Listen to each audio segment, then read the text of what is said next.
Teath da, be knacking. Welcome to podcast number 76. I'm recording this a bit late. 'Tis Thursday evening. 'Tis just coming up, 5 to 8. I finished work late tonight and then, of course, went, sorted mother out, come home, had me tea. So now doing this, and then I'm out for me 5-mile training run. I did a 15-mile on Sunday. You might have seen the photo. God, I was streaming, leaking. It was pouring down with rain. And foolishly, I've been going a bit faster lately. And of course, on the longer runs, I was feeling good. And I just like to cruise along so that every mile takes about 10 minutes.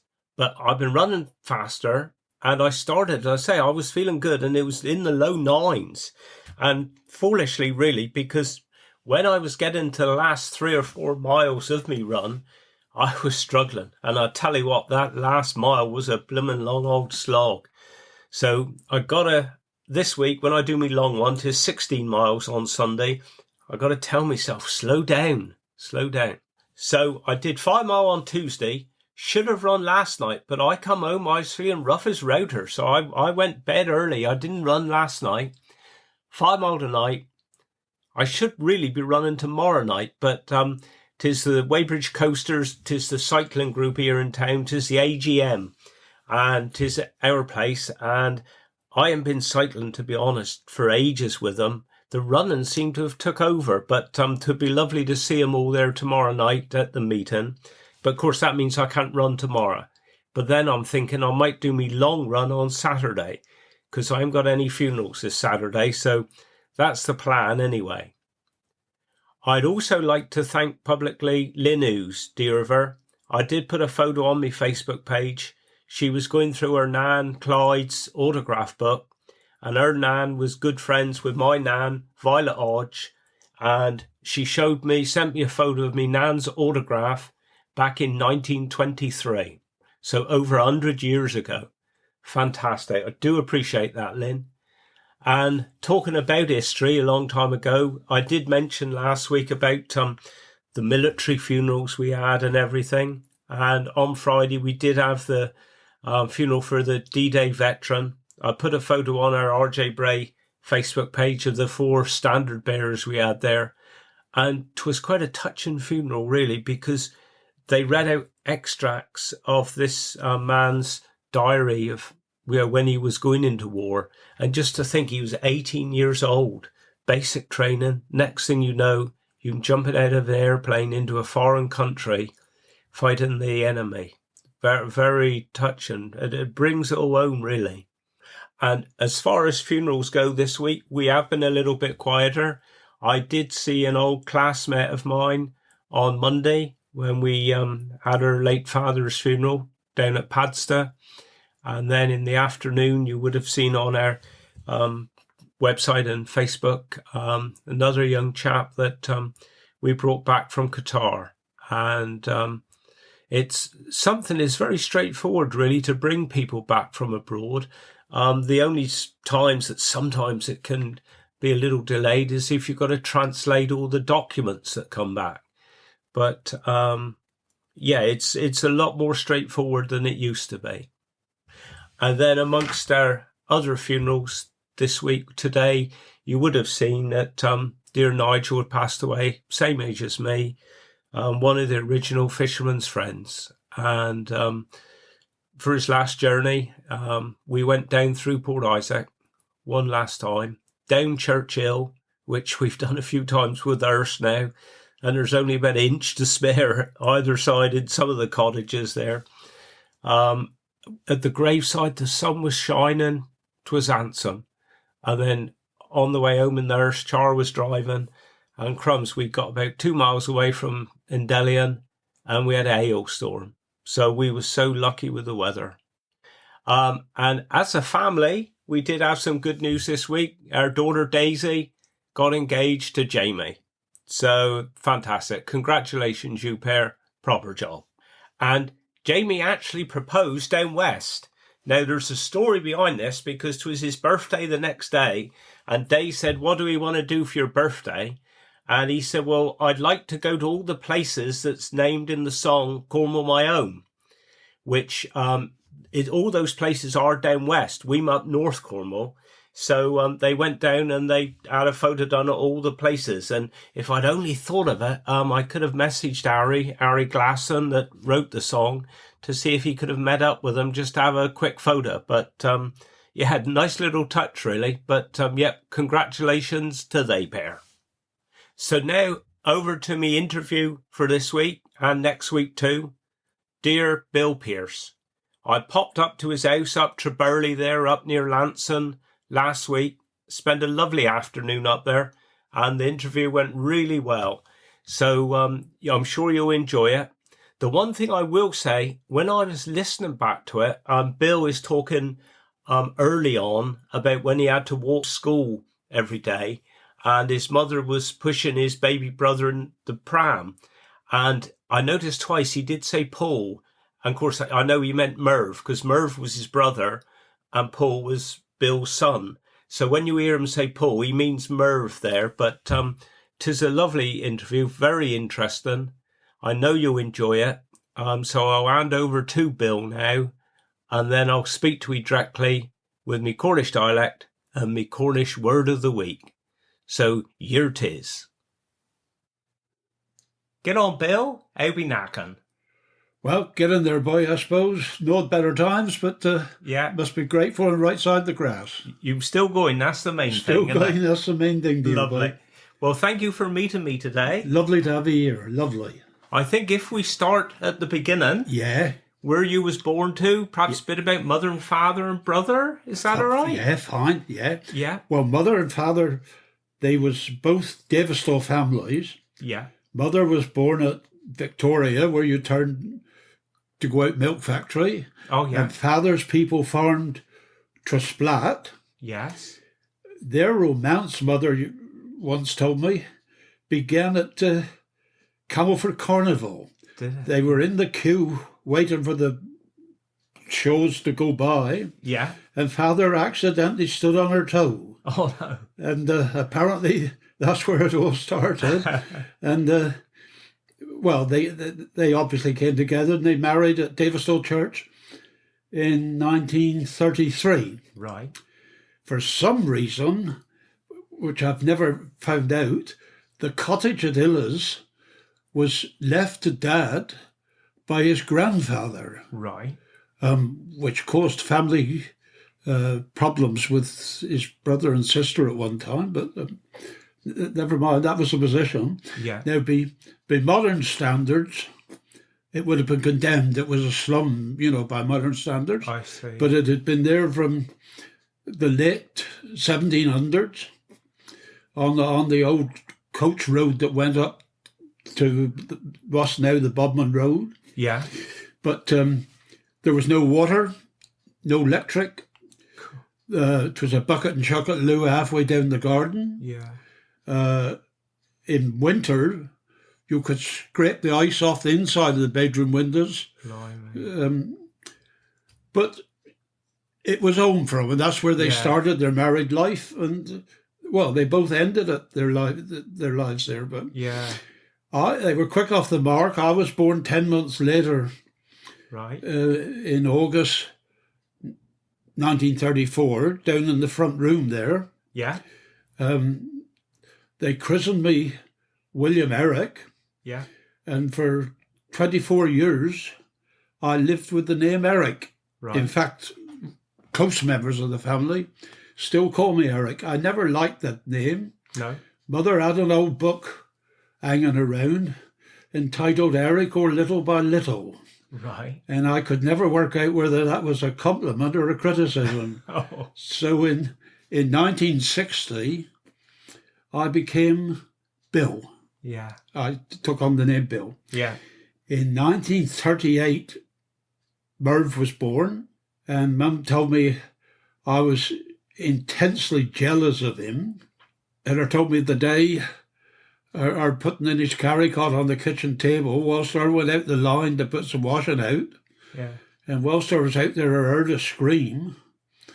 And I come in, and there was me stood on a stool looking in on the cradle with a poker in my hand. Oh, no. But Thank goodness no damage was done. I hadn't touched him. But, no.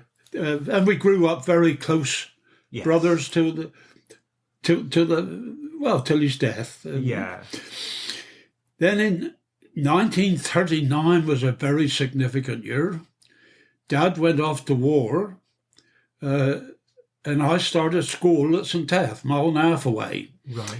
And in those days, we walked all the way there, all winds and weathers, little 5-year-olds. Yeah. And I was in the infant class. Yeah. And absolutely hated it. Yeah. And poor old mum would walk me to school every day, push and pull in the pushchair, and drop me off at the school gates. Yeah. And when I got home, very often there I was on the doorstep waiting for her. Get away. I'd gone home the back way, up through to Greenwell and that. And the dear soul would then march me back to school again with poor old Paul in the pushchair. Yeah. And but then in 1941, I moved up to the junior class and loved it. Right. And in those days, it was the 11 plus. You took it at 11. And if you passed, you went to grammar school. And if you failed, you went to the second month school. Yeah. And I took that one in 45, I suppose. And luckily passed for Sir James Smith at Camelford.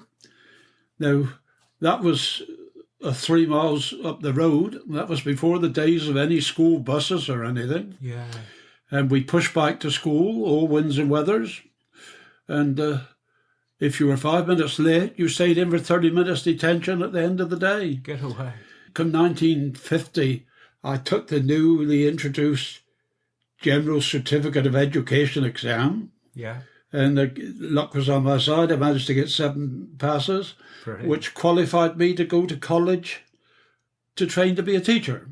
But in those days, conscription was in force. When boys reached the age of 18, they went off and joined the forces for a couple of years, training, and then came back and were demobbed and resumed their career. Now, I failed that medical examination. I was a chronic asthmatic at the time. I failed that, so instead, I went straight off to King Alfred's College in Winchester to start my 2-year training. Right. Now, that was before the days of student grants and all that. Yeah. And dear old mother went out and literally scrubbed lowers to pay for me or keep me in college. Did she really? Yeah. And then in 54, I qualified with a first-class teaching degree and was appointed to Hampshire Education Committee. But I want to go back to, with your permission, I want to go back to Illa's. Yes, definitely. My stepdaughter rang up last week to tell me she was worn out. Right. Or done the washing and hoovered the house. Right.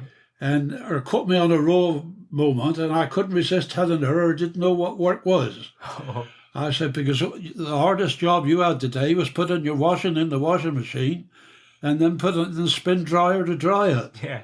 And then put your hoover around. Yeah. And I remembered of the wash day that poor old mother had, and the first thing I'd do was get the weather right. Right. Then I had to fill an outside boiler with water, which are ferried from a nearby stream in buckets. Then I had to light and keep the fire going underneath, and I did that with dry edgewood, we called it, from the wood rick. Then I had to rinse it in our garments in a blue bath, I remember. And we couldn't afford a mango, so we had a wringer to wring the water out of. Yeah. Then I pegged it out on a line on the garden to dry. And then I'd do our ironing with a block of iron, which I got hot on a primus. And as for hoovering, we didn't have anything to hoover. It was lino on the floor, and you swept that up with a brush. Yeah. And of course, you know, the same procedure was adopted really, or a similar procedure, for bath time. Right. We had a great, we used to call them bungalow baths, about 5 foot long, galvanised bath. Yeah. And me and Merv would go in, one each end. And again, Mother would have had to boil the boiler up to get the water out and bring that in and fill the bath. And as I say, me and Merv would sit in the bath, and it was never comfortable for me because he was always threatening to pee in the water. And, but anyway, there were 3 cottages up this lane. Yeah. An unmade track, really. There was ours, then there was Rose Cottage, and then there were what we call Corey's up the top. And Rose Cottage, they were posh. Right. They had an outside flush loo. Oh, right. Whereas we in the Corey's, we had bucket and chuckets. And then in 1939, Roy and Alice Spry moved in at Rose Cottage with their only daughter, Pearl. And Pearl was to become the sister that we Pearce boys never had. I get it, yeah. A friendship began, which lasted to this day over 80 years. There was an old saying in there that 2's company and 3's none. Well, there was the 3 of us. I was always odd one out somehow. I remember the day Pearl and Merv had obviously got something planned, which didn't involve me. Right. Down the garden, we had a massive, massive pear tree, and 10 feet up, he split into two branches. They conned me. They got me to go down there. They wanted pears. And they told me how brave I was if I'd go up the pear tree and knock down some pears for them. Well, there was ladder there. And of course, like a fool, I up the ladder to where the branches broke, knocked down their pears, and of course they took the ladder away. Oh, no. And there I was stranded up this pear tree till Mother come home from work about an hour later with me screaming, "Ma'am, ma'am, ma'am," up the pear tree. But that said, they were wonderful days. Yeah.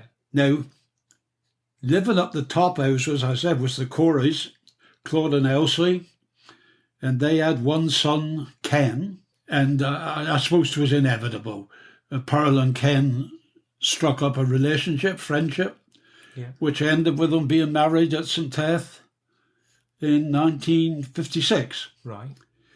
But Pearl will always be remembered for her incredible fundraising skills, selling poppies for the Royal British Legion. Ah, yeah. Her started when I was 7, and I recalls she collected £6. But her went on over the years and collected thousands. And in October 2000, she got national recognition when her got the MBE from the Queen at Buckingham Palace. I was allowed to take 3 escorts, 2 female and 1 male. So she invited Peggy Sandal from Delabole and dear Pauline Nunn, who's since died.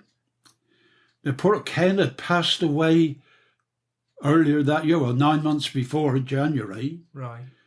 And so she invited me to be her male escort. And it was a memorable day. Before the day before the palace, she wanted to get some souvenirs to take home, and nowhere else to go, of course, but Harrods. Right. Harrods toy department. I wanted teddy bears. Well, to get to the toy department, you had to walk through the bedding department. Right. And Pearl was all eyes. I saw a bed there with 3,000 quid written on it.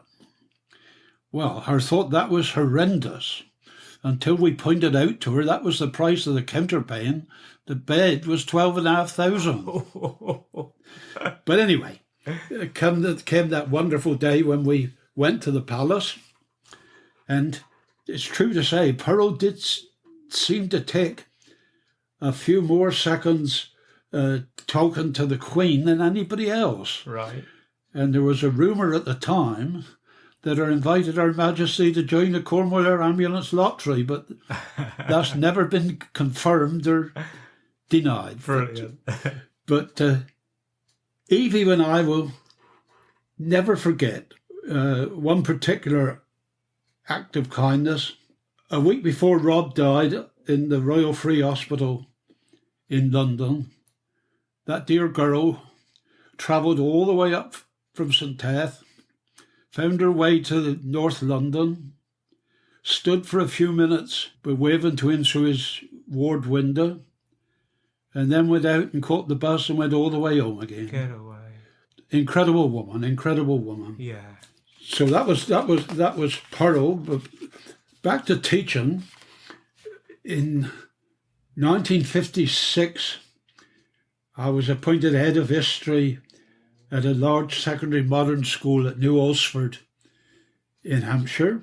Alresford was a wonderful location because it was just a few miles from Winchester, which was full of history. I mean, Winchester was at one time the capital of England. I lived there for 7 years. And then in 1960, the lure of the homeland really brought me home. Yeah. And I was appointed to Saltash Secondary Modern School. Initially, very, very happy years there. But then in the late 1960s, Cornwall Education Committee started their consideration of dispensing with the 11 plus and the grammar schools and the secondary modern schools. Right. And chucking the kids all into one basket and calling it the comprehensive schools. Now, I'm not going to go down the road of debate on that, but Saltash was selected as one of the trial areas, totally unsuited. 3 schools scattered across the borough. The kids would transfer at morning playtime and afternoon playtime. Yeah. And very often, as we well know, several of them didn't even bother to get there. No. I hated it. I lived in Plymouth at the time. I dreaded going to work. Used to walk the Tamar Bridge in the morning. The odd occasion, I was so uptight. I thought myself about jumping over and get it. But that was silly thought. But that was how uneased I was with it. During those years, I had ambitions which exceeded me wallet. Right. Moonlighting in any shape or form was totally looked down on. That was totally unprofessional. Yeah. But I always wanted a new car and all and this sort of thing. And living in Plymouth, I could hide myself away on the estates and the back streets. Cornwall would have no knowledge of it. No. So I got a part-time job selling children's encyclopedias. Right. At a guinea a month. Do you know, I could often make more in an evening selling them than I could in a week from teaching. Get away. So that was good training. Yeah. Good training, meeting the public. I then come on to Plymouth Argyle. Football in 1972 was very different than from today. There was no television. All the matches kicked off at 3 o'clock on a Saturday. Even the biggest clubs in the land relied on income from supporters' activities. I was at that time a fervent Argyle supporter. Dear old mum used to go out corner postbox every Sunday and send me off the Sunday Independent when I was in Winchester. At that time, Argyle, I saw an advert for Argyle advertising for a commercial manager. It entered my head, being totally disillusioned with teaching. It was a demanding appointment. The guy would be responsible to the board of directors for everything commercial, stadium, ground advertising, match programme, catering, away travel, all the supporters' activities, fundraising. And I sent in an application with not too much hope. But the 8th of August was to be an unforgettable day. Dear old Dad had been in Devonport for a fortnight, unconscious, in Devonport Hospital for a fortnight, unconscious. He'd had a stroke. And then I was due to go for an interview, and me and Mam and Merv talked it over. Should I go? Shouldn't I go? And we decided, well, he'd been there a fortnight. There was no reason why he shouldn't. And so I went for interview. 4 o'clockish, the interview broke up. They broke up for a tea break and that. And the chairman said to me, "What do you want to do, Bill? You're welcome to stay." And I said, "No, with your permission, I'll whip down to the hospital and make sure everything's all right." And would you believe Dad passed away 5 minutes before I got there? Oh, no. There we are. So I was appointed on a generous basic salary and a high commission rate. And then the doubts set in, Dave. Yeah. Did I really know what I was doing? Because I was turning me back on teaching after 17 years. Yeah. I was sacrificing 4 years of pension rights, all for a 3-year contract where the reward for failure would be the sack. But too far down the path, it was too late now. Yeah. But there followed some of the most rewarding years of me working life. I was paid to work for a team I supported, and I was to get tremendous success, largely as a result of a gamble that paid off, but which could have gone horribly wrong. Yeah. In 1976, Parliament passed the Lotteries and Amusement Act, which allowed charities and deserving causes to promote funds-raising schemes with a top prize of £1,000. But nobody moved. I went to the board and said I wanted to do it, even though none of the First Division clubs, Manchester United, none of them had taken advantage of it. Well, I surprised the board, and the chairman said to me, "Well, if it works, you'll be a rich man, and if it fails, you'll get the sack." But it worked. Brilliant. And I canvassed an army of agents, so marketed the tickets every week around the doors of the Southwest. We did a weekly draw to determine the winners in a pub or club somewhere in Devon or Cornwall. Yeah. But then there followed the stroke of luck that everybody prays for. ITV heard about this soccer scheme down in the Southwest, and they sent their cameras down to film a draw 7. Right. And they made a report on their national ITV news. Get away, in the evening. And that absolutely opened the floodgates. The newspapers, the national press, representatives of the biggest clubs it was then the Division 1, Division 2, Division 3, all headed for own power. I was made wonderful offers of employment by the biggest household names, but I always went back to the board of directors and told them what I'd been offered, and they always had matched it to keep me services, because I reasoned I was better off being a big fish in a small pond than a small fish in a big pond. Yeah. And so I hung in there, and it was tremendous. It was years before we had an unsold ticket. My second claim to fame, if I dare say so, was the coming of the Far Post Club. This was a grievance worry I had when I went there. The club had a vice president's club, the House of Lords. They catered for the businessmen. Mm-hmm. They didn't have a House of Commons for the man that stood on the terraces. Yeah. But they promised the chairman, wonderful chairman, self-made millionaire Robert Daniel, he said, "Bill, the day your lottery makes us £3,000 a week, I promise you a club." True to his word. Yeah. This lottery was making thousands more than that. But true to his word, I got my club.